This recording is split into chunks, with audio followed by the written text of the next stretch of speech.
Okay, I'm Bob Foster. I'm back with Verso. This is just some information about reporting and predictive analytics, and this is a very much a an important feature, as we've already explained. And there's two areas that we want to talk about where we're leveraging the Microsoft capability in the cloud. One's Power BI itself, and Power BI, if you used it, is a very good tool. It A lot of people use it on their desktop, and which I think that's probably what we're going to show you here. It allows you to really receive the information, get data from the cloud, and manipulate it on your desktop and share it.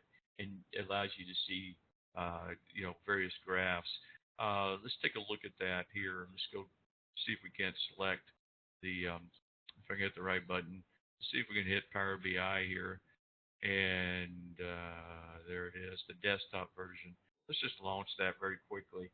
If you're not familiar with it, I'd suggest you just easy to download. It's very affordable, and again, especially because we're running on the Microsoft platform on Azure, it makes it very simple.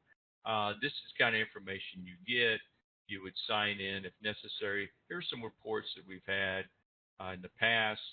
But the most important thing I want to show you here is the visualizations, because Power BI does a very good job of that, and that BI means business intelligence. What it's doing right now is just going out and getting some data from the cloud and loading it. I think it's our test data. But you can see all these different um, options here, the way you want to visualize data. You can capture that, you can send it, you can email it. You can see some of the information here. This is the count of by RMA number of warranty and name. And these again, this is just test status. These are different companies and tests. Uh, Mail test company, Global Now. And we haven't really done much with the visibility here. Let's just click on a pie chart and see. Well, that is a little bit different. So here we should be able to click on, there we go. Let's click on the pie chart and see if this will do anything. Yeah, there we go.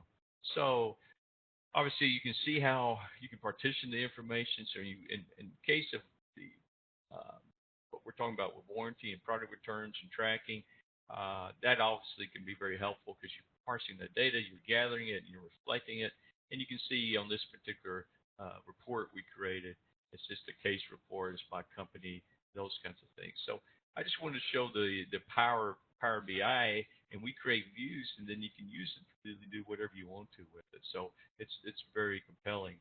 It's both informational, but it's also can be operational. We can track the pace and of the trouble report as it flows through the system. So that's Power BI.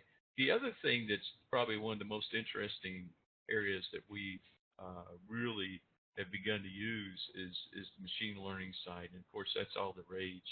But as we said before, think about when you have data out there in your system and you're building that data up, and you begin to see um, some trends. Now you can see those trends just through your reporting, like Power BI.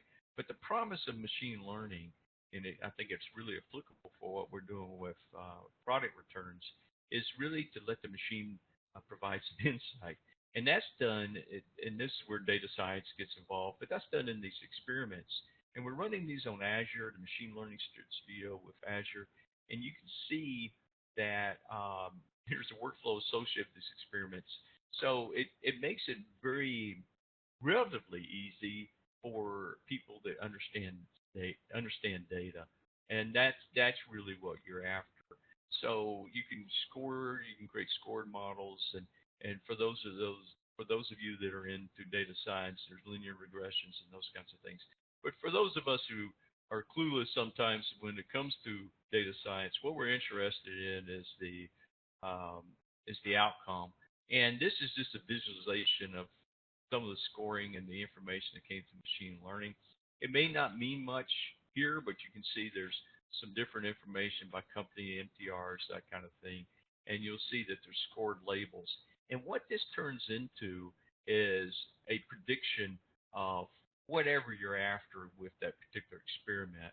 And in this case, we were trying to determine what products would fail within warranty, uh, percentage-wise, which ones would fail out of warranty, considering a variety of factors, right? So machine learning is going to pick up on those things over time as you build data, and it's going to have more valuable information. And just think about what you can do with that. You can predict warranty or predict product returns. You can change your maintenance agreements, whatever it may be. So it's very, very powerful. And the more data you have, the better. That's just the rule of big data and data science. But the potential of using this is very high. So this is a little bit about this particular area, reporting and predictive analytics, using these two tools and modules as provided by Verso and Microsoft. Next chapter we're going to be looking at is the blockchain chapter.